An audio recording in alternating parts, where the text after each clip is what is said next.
Well, I'm going to read off of our website. So I'm sure not to get the wording wrong, but our major initiative is a divestment campaign, like Kate just said, and we call it Divest to Decolonize. With this campaign, we've called out Canada's 5 major banks as central actors in the global neocolonial capitalist system. These banks are directly tied to the world's injustices, namely fossil fuel industries, arms trade, big pharma, factory farming, and destructive agribusinesses, as well as exploitative labor practices and state-sanctioned violence. We're calling on our affected communities and allies,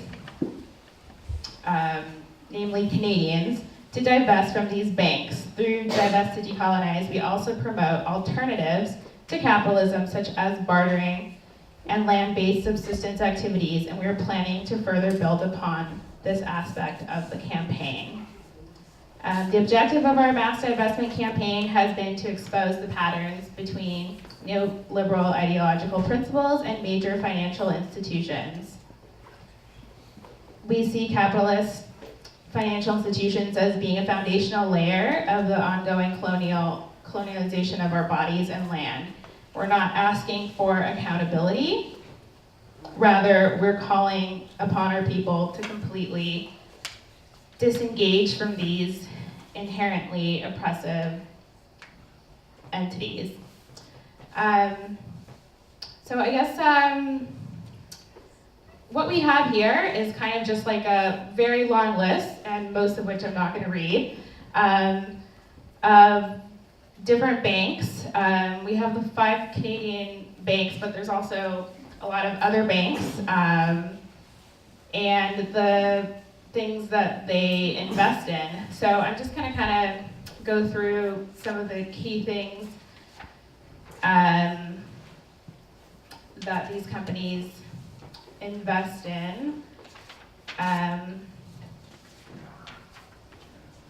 So TD Bank owns $1.7 billion in investments in TransCanada.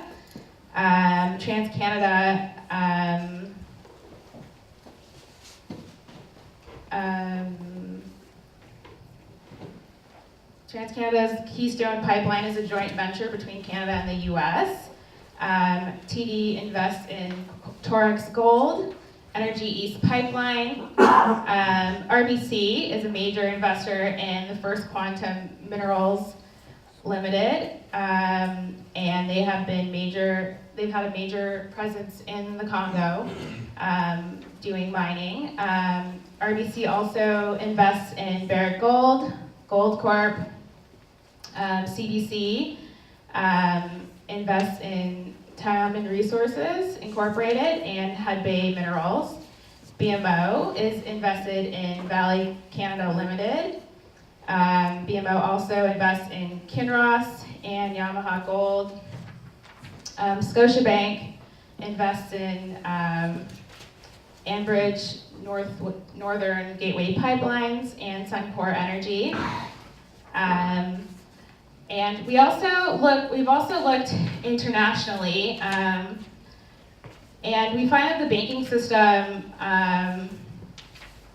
is complicit in these mining and extractive crimes around the world. And in South Africa, the 5 major South African banks are involved in financing mining projects all across Africa. Despite the fact that these major banks have adopted a set of norms and principles to promote human rights, labor rights, and environmental sustainability, and comply with a certain set of rules and report annually, there's not evidence that these banks undertake due diligence before funding mining projects. And so we think that there will never be proper accountability mechanisms for ensuring that these banks operate in ways that are respectful to the earth and its inhabitants. And so we ask that people pull their money out of these major banks, and in the interim move their money to credit unions and find and make use of alternative systems of trade to try to minimize the amount of money we put into these investments that actually harm our people in the global south. And I'll stop there.